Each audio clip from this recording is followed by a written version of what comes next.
Welcome to Tibet This Week, where we bring you weekly news edition on His Holiness the Dalai Lama, Tibet, and the Central Tibetan Administration. These are the headlines. His Holiness the Dalai Lama attends long life prayer. His Holiness expresses sadness over monsoon damage in Himachal Pradesh. His Holiness the Dalai Lama sends congratulatory message to India's Vice President-elect. 10th session of the 17th Tibetan Parliament in exile begins. Leaders of the Central Tibetan Administration meets foreign delegates engaged with Tibetan youth. Representative Singey meets Australian Shadow Foreign Affairs Minister. Tibetans in Switzerland and Liechtenstein holds peaceful demonstration during UNHRC's 68th session in Geneva. North America Tibetan Associations conclude 23rd Annual Conference. WeTag Australia hosts cultural event at Australian National University. Office of Tibet London concludes Tibetan University Students' Workshop. Weekly Lookout, celebration of the Year of Compassion.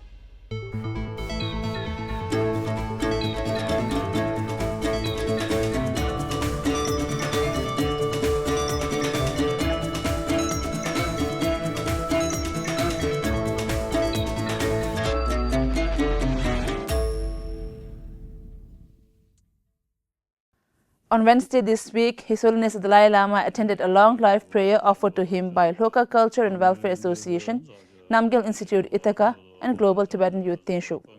An estimation of 4,000 people attended the ceremony. His Holiness in his address at the gathering expressed his unwavering dedication to the cause of Tibet, no matter what China claims in their narrative, and His Holiness further reaffirmed that he will live for over 130 years. Speaking of fulfilling his duties as a follower of Buddha, His Holiness shared a dream he once had.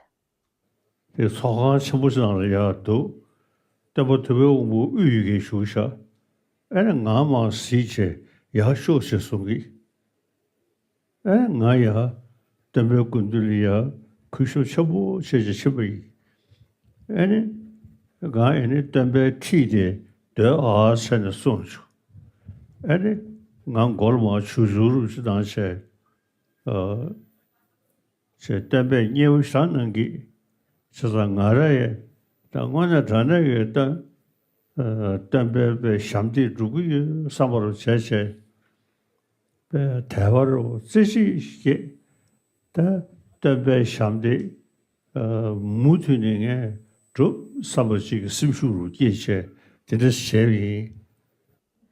His Holiness the Dalai Lama wrote to the Chief Minister of Himachal Pradesh, Sukhbinder Singh Sukhu, to express his sadness over the loss of life and unprecedented destruction of property and infrastructure in several parts of the state due to extremely heavy monsoon this year.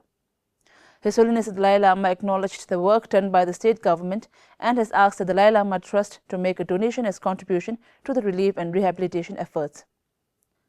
Following the election of C.P. Radhakrishnan as Vice President of India, His Holiness the Dalai Lama has written to him to offer his congratulations.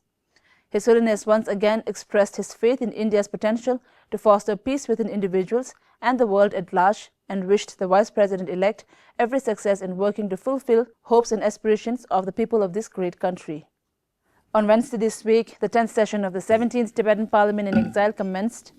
In his commencement address, Speaker Khimbusnam Tempe highlighted His Holiness the Dalai Lama's affirmation on the continuation of the institution of the Dalai Lama and called President Xi Jinping's visit to Tibet on the 60th anniversary of the so-called Tibet Autonomous Region a political stunt. The Parliament unanimously adopted a resolution of gratitude to His Holiness the Dalai Lama. Reports, reviews and examinations of the departments of the Central Tibetan Administration and Cabinet or Kashak's answers and clarification will take place during this session that will continue till 18th September. Over the last week, Central Tibetan Administration's leadership engaged with multiple foreign delegates in separate meetings. Sigyong Pembasring, Speaker Khimbusnam Tempe, Deputy Speaker Domatsring Tekhang, and Kalinonzi Doma met with Wada Yuichiro, Japanese parliamentarian who had visited Dharamsala to attend the 65th Tibetan Democracy Day as chief guest earlier last week.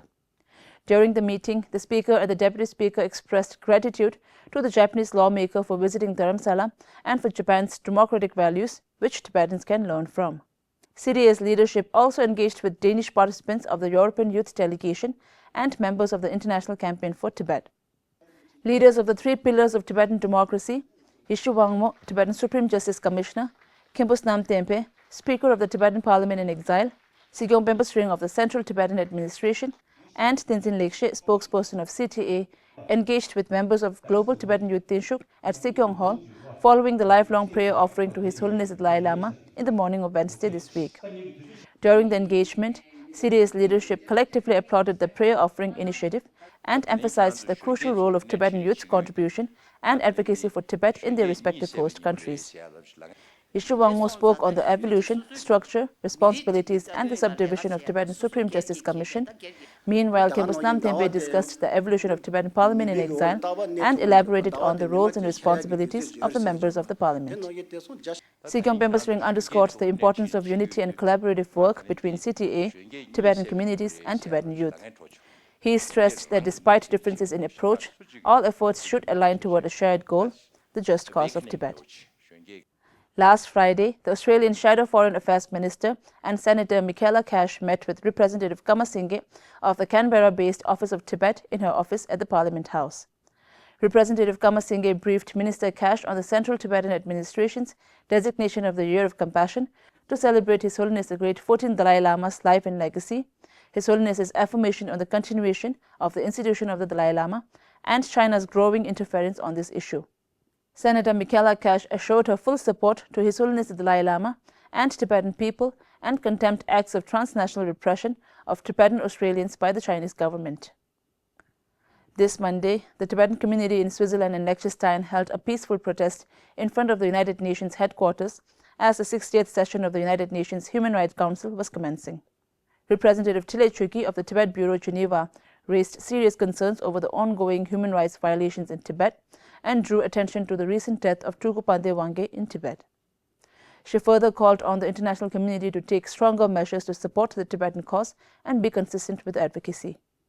High Commissioner Volker Turk, in his remarks at the 60th session, highlighted that the protection his office has sought for Tibetans from China remains unfulfilled and the matter is one of his office's priority. In China, the progress we have sought for the protection of the rights of Uyghurs and other Muslim minorities in Xinjiang, as well as Tibetans in their regions, has yet to materialize. This is a priority for my office's engagement. The 23rd Annual Conference of the North America Tibetan Association was held from 31st to 2nd September 2025 in Minnesota, with Dr. Namgyal Chudup, representative of the Office of Tibet, Washington, D.C., as the chief guest, and with 40 participants representing 21 Tibetan associations from across the United States and Canada. Organized by the Tibetan American Foundation of Minnesota, the three-day conference saw discussions on 9 key agendas and adoption of 31 clause resolutions and 2 special resolutions. The voluntary Tibet Advocacy Group Australia participated in the Australian National University's Immersia Festival this Monday by introducing academics and students to the richness of Tibetan history, culture, and values. The event featured interactive sessions where attendees learned to write in Tibetan script, explored Tibet's history and language. Participants expressed appreciation for the opportunity to engage directly with Tibetan heritage. The Office of Tibet London organized the second and final phase of Tibetan University Students' Workshop 2025 last Sunday at Tibet House, London. The workshop saw the participation of 11 students, where Representative Tsiring Nyangi and Secretary Tenzin Kunga presented the overall policy and the structure of the Central Tibetan Administration. Students also engaged in the workshop with presentations, open discussions, and a pledge to organize Tibet-related events during their time at university. As part of the Year of Compassion celebration, an awareness campaign promoting His Holiness's 4 principal commitments was held in Paris for 10 days from 1st to 10th September 2025. The program featured a book exhibition and the creation of a Zen mandala by monks from the Kudu Tantric Monastery over the course of 10 days. In Belgium, the Office of Tibet Brussels hosted a screening of the documentary film Wisdom of Happiness at UGC de Brocqueray and positioned billboards across key locations in the city with messages of His Holiness the Dalai Lama. Tibetan community in Denmark organized a special cultural program at the Gronhaven Nursing Home, Helsingør, to honor His Holiness's message of compassion and kindness. In India, Flowering Dharma with Keshadoji Damdu, director of Tibet House, held an event at the India International Centre, New Delhi, on the theme Convergence and Divergence Between Buddhist Philosophy and Modern Science, Series 3. Ponta Chusum Regional Khoteng Organizing Committee organized a 5-day football tournament from 6 to 10 September, inviting players from both Tibetans and local residents in Ponta Sahib. That is all for this week's edition of Tibet This Week. See you in the next one.